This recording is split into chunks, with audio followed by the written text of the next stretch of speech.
ਸ਼ਾਦੀशुदा ਭੈਣ ਦਾ ਸ਼ਾਦੀशुदा ਭਰਾ ਦੇ ਘਰ ਦੇ ਵਿੱਚ ਕਿੰਨਾ ਹੱਕ ਹੁੰਦਾ ਹੈ? ਘਰ ਦੇ ਵਿੱਚ ਤਾਂ 100% ਹੱਕ ਹੁੰਦਾ ਹੈ, ਲੇਕਿਨ ਉਹਦੇ ਅਜ਼ਵਾਜੀ ਰਿਸ਼ਤੇ ਦੇ ਅੰਦਰ ਜ਼ਰਾ ਵੀ ਹੱਕ ਨਹੀਂ ਹੁੰਦਾ। ਤੇ ਘਰ ਦੇ ਵਿੱਚ 100% ਕਿਵੇਂ ਹੁੰਦਾ ਹੈ? ਭਰਾ ਦੀ ਹਰ ਚੀਜ਼ ਭੈਣ ਦੀ ਹੁੰਦੀ ਹੈ ਕਿਆਮਤ ਦੀ ਸੁਬਹ ਤੱਕ। ਅਗਰ ਭਰਾ ਚੰਗਾ ਖਾਨਦਾਨੀ ਨਸਲੀ ਅੱਛੇ ਪਿਓ ਦਾ ਪੁੱਤਰ, ਅੱਛੀ ਮਾਂ ਦਾ ਮੇਰੀ ਗੱਲ ਪੁੱਤਰ, ਸਮਝਣਾ ਨੂੰ ਚਾਹ ਰਹੇ ਜਾਂ ਗੱਲ ਘੁਮਾ ਰਹੇ ਹੋ? ਮੈਂ ਇਹ ਕਹਿਣਾ ਚਾਹ ਰਿਹਾ ਕਿ ਇੱਕ ਭੈਣ ਆਉਂਦੀ ਹੈ ਜਦੋਂ ਭਰਾ ਦੇ ਘਰ, ਤੇ ਉਹ ਇੱਕ ਭੈਣ ਕਰਕੇ ਨਹੀਂ ਆਉਂਦੀ, ਇੱਕ ਆਡੀਟਰ ਆਡਿਟ ਕਰਨ ਨਹੀਂ ਆਉਂਦੇ ਜਿਹੜੇ ਅਫੀਸਰ, ਉਹ ਕਰਕੇ ਆਉਂਦੀ ਹੈ ਵੀ ਸਫਾਈ ਚੈੱਕ ਕੀਤੀ, ਫ੍ਰਿਜ ਖੋਲਿਆ ਚੈੱਕ ਕੀਤੀ, ਇਹ ਚੈੱਕ ਕੀਤਾ ਐਂਡ ਤੇ ਆ ਠੀਕ ਹੈ ਸਾਰਾ ਕੁਝ, ਲੇਕਿਨ ਭਾਬੀ ਨੂੰ ਥੋੜੀ ਜਿਹੀ ਹੋਰ ਸਿੱਖਣ ਦੀ ਜ਼ਰੂਰਤ ਹੈ। ਜ਼ਿਆਦਤੀ ਕਰਦੀ ਹੈ। ਹਾਂ, ਇਹਦਾ ਪੁੱਛ ਰਿਹਾ ਮੈਂ। ਜ਼ਿਆਦਤੀ ਕਰਦੀ ਹੈ। 100% ਦਾ ਕਿਵੇਂ ਹੱਕ? ਹੱਕ ਮੈਂ ਉਹ ਚੀਜ਼ਾਂ ਦਾ ਹੱਕ ਕਹਿ ਰਿਹਾ ਕਿ ਭੈਣ ਦੇ ਭਾਈ ਦੇ ਕੋਲ ਮੋਟਰਸਾਈਕਲ ਹੈ ਤਾਂ ਭੈਣ ਵੀ ਉਹਦੀ ਉਤਨੀ ਮਾਲਕ ਹੈ, ਖੂਨ ਦਾ ਰਿਸ਼ਤਾ ਉਹਦੇ ਨਾਲ। ਲੇਕਿਨ ਜਿਸ ਨਜ਼ਰੀਏ ਨਾਲ ਤੁਸੀਂ ਕਹਿੰਦੇ ਹੋ ਪਏ, ਉਹਦੇ ਉੱਤੇ ਤਾਂ ਭੈਣ ਦਾ ਜ਼ਰਾ ਵੀ ਹੱਕ ਨਹੀਂ। ਉਹ ਭੈਣ ਜ਼ਾਲਮ ਹੈ, ਆਪਣੇ ਭਰਾ ਦੇ ਘਰ ਨੂੰ ਆਪਣੇ ਹੱਥੀ ਅੱਗ ਲਾਣੇ ਦੀ ਕੋਸ਼ਿਸ਼ ਕਰਦੀ ਹੈ।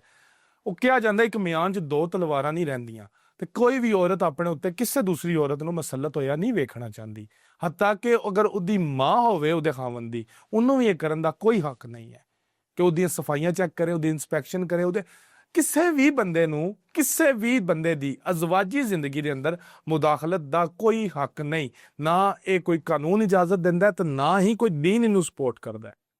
ਅੱਛਾ, ਮੈਂ ਵੇਖਣ ਵਾਲੇ ਨੂੰ ਇਤਨਾ ਕਹਿ ਦਿਆਂ ਕਿ ਇਹ ਬਹੁਤ ਸਾਰੀਆਂ ਔਰਤਾਂ ਐਸੀਆਂ ਵੀ ਹਨ, ਭੈਣਾਂ ਮੇਰੀਆਂ ਐਸੀਆਂ ਵੀ ਹਨ ਜਿਹੜੀਆਂ ਜਾਂਦੀਆਂ ਭਾਈ ਦੇ ਘਰ ਤੇ ਉਹ ਅੱਛੇ ਤਰੀਕੇ ਨਾਲ ਉੱਥੇ ਆਪਣਾ ਟਾਈਮ ਗੁਜ਼ਾਰ ਕੇ ਤੇ ਵਾਪਸ ਆ ਜਾਂਦੀਆਂ। ਲੇਕਿਨ ਅਸੀਂ ਗੱਲ ਕਰ ਰਹੇ ਹਾਂ ਮੈਜੋਰਿਟੀ ਦੀ, ਜਿਵੇਂ ਮੈਜੋਰਿਟੀ ਦੇ ਵਿੱਚ ਜਿਹੜੇ ਮਸਾਇਲ ਅਸੀਂ ਉਹਨਾਂ ਦੀ ਗੱਲ ਕਰ ਰਹੇ ਹਾਂ। ਸੋ ਹਰ ਬੰਦਾ ਇਹਨੂੰ ਆਪਣੇ ਉੱਤੇ ਨਾ ਲੈ। ਜੋ ਇਦਾਂ ਦਾ ਕੰਮ ਕਰਦੀ ਹੈ, ਉਹ ਨਾ ਚੰਗੀ ਮਾਂ ਹੁੰਦੀ ਹੈ, ਨਾ ਚੰਗੀ ਭੈਣ ਹੁੰਦੀ ਹੈ, ਨਾ ਚੰਗੀ ਧੀ ਹੁੰਦੀ ਹੈ, ਨਾ ਚੰਗੀ ਬੀਵੀ ਹੁੰਦੀ ਹੈ। ਬੀਵੀ ਵੀ ਨਹੀਂ ਆਉਂਦੀ ਨਾ। ਫਿਰ ਉਹਨੂੰ ਆਪਣੇ ਘਰ ਦੇ ਵਿੱਚ ਜਿੱਥੇ ਉਹ ਰਹਿ ਰਹੀ, ਜਿੱਥੇ ਉਹ ਵਿਆਹ ਕੇ ਗਈ, ਉਹਨੂੰ ਉੱਥੇ ਨੰਦ ਨਹੀਂ ਚਾਹੀਦੀ ਆਪਣੀ। ਨਹੀਂ ਚਾਹੀਦੀ। ਉਹ ਨਾਲੋਂ ਕਹਿੰਦੀ ਹੈ ਕਿ ਕਿਉਂ ਆਉਂਦੀ ਹੈ, ਜਾਂ ਉਹ ਆ ਵੀ ਜਾਂਦੀ ਤੇ ਮੂੰਹ ਬਣਾ ਲੈਂਦੀ। ਬਿਲਕੁਲ, ਇਹ ਔਰਤ ਜਿਹੜੀ ਹੈ ਖਾਨਦਾਨੀ ਨਹੀਂ ਹੋ ਸਕਦੀ, ਸੁਲਝੀ ਹੋਈ ਨਹੀਂ ਹੋ ਸਕਦੀ।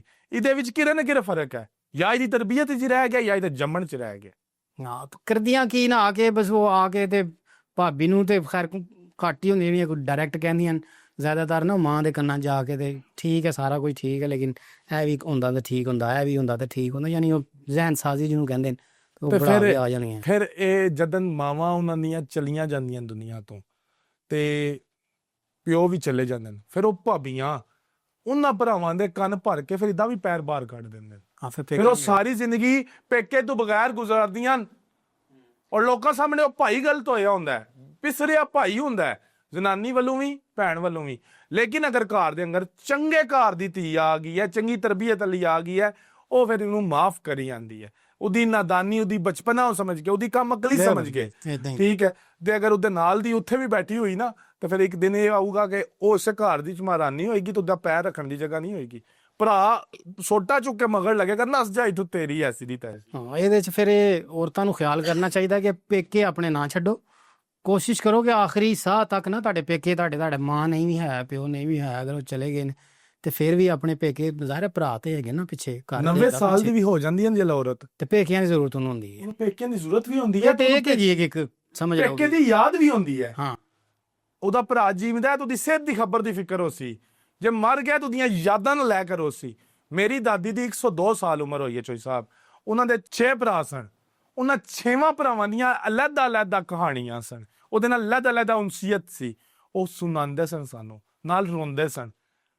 ਉਹ ਰੇਤ ਦੇ ਅਰੀਆਂ ਦੇ ਘਰ ਬਣਾ ਕੇ ਦਿੰਦੇ ਸਨ। ਕੱਲੀ ਭੈਣ ਸੀ, 6 ਭਰਾਵਾਂ ਦੀ, ਸੋਚੋ ਕਿਤਨਾ ਉਹਨਾਂ ਨਾਲ ਮੁਹੱਬਤ ਹੋਏਗੀ।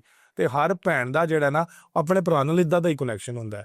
ਤੇ ਹਰ ਉਹ ਮੇਰੀ ਭੈਣ ਨੂੰ ਇਹ ਚੀਜ਼ ਸੋਚਣੀ ਚਾਹੀਦੀ ਹੈ ਵੀ ਤੁਸੀਂ ਇੱਕ ਚੀਜ਼ ਨੋਟ ਕਰੋ, ਜਦੋਂ ਤੁਹਾਡੇ ਆਪਣੇ ਘਰ ਦੇ ਵਿੱਚ ਲੜਾਈ ਹੁੰਦੀ ਹੈ ਤੇ ਤੁਹਾਡਾ ਹਮਨ ਤੁਹਾਨੂੰ ਕੀ ਕਹਿੰਦਾ, ਸ਼ੋਰ ਕੀ ਕਹਿੰਦਾ, ਇਹ ਪਿੱਛੋਂ ਲੈ ਕੇ ਆਈ, ਇਹ ਪਿਛਲੀਆਂ ਸਿਖਾ ਕੇ ਭੇਜੀ, ਇਹ ਉਹ ਕਨੈਕਟ ਕਰਦਾ ਤੁਹਾਨੂੰ ਤੁਹਾਡੇ ਪੇਕਿਆਂ ਦੇ ਨਾਲ, ਤੇ ਤੁਸੀਂ ਆਪਣੇ ਪੇਕੇ ਹੱਥੀ ਜਾ ਕੇ ਉੱਥੇ ਖਤਮ ਕਰ ਹੁੰਦੇ ਆ। ਇਹ ਅਕਲ ਕੋਈ ਨਹੀਂ। ਇਹ ਇੱਕ ਟੇਕ ਹੈਗੀ ਪੇਕੇ ਤੁਹਾਡੇ, ਟੇਕ ਵੱਡੀ ਟੇਕ ਹੁੰਦੀ ਹੈ, ਟੇਕ ਹੁੰਦੀ, ਤੇ ਮੇਰਾ ਖਿਆਲ ਹੈ ਕਿ ਇਹਨੂੰ ਖਤਮ ਨਹੀਂ ਕਰਨਾ ਚਾਹੀਦਾ। ਮੀਆਂ ਮੁਹੰਮਦ ਬਖਸ਼ ਸਾਹਿਬ ਨੇ ਕਿਹਾ ਨਾ, ਭਰਾਵਾਂ ਬਾਜੂ ਕੰਧ ਖਾਲੀ, ਇਹ ਖਾਲੀ ਭਰਾ ਵਾਸਤੇ ਨਹੀਂ ਕਿਹਾ, ਇਹ ਭੈਣ ਲਈ ਵੀ ਇਹੀ ਕਿਹਾ ਹੈ। ਜਿਸ ਤਰ੍ਹਾਂ ਭੈਣਾਂ ਦੇ ਭਰਾ ਨਹੀਂ ਹੁੰਦੇ, ਉਹਨਾਂ ਦੀ ਕੰਧ ਨੰਗੀ ਹੋ ਜਾਂਦੀ ਹੈ। ਹਾਂ ਹਾਂ, ਬਿਲਕੁਲ। ਬਾਪ ਮਰ ਜੇ ਸਿਰ ਨੰਗਾ, ਇਹ ਧੀ ਲਈ ਵੀ ਹੈ, ਬਹੁਤ ਸੋਹਣੀ ਗੱਲ, ਸਿਰਫ ਜਣੇ ਲਈ ਨਹੀਂ।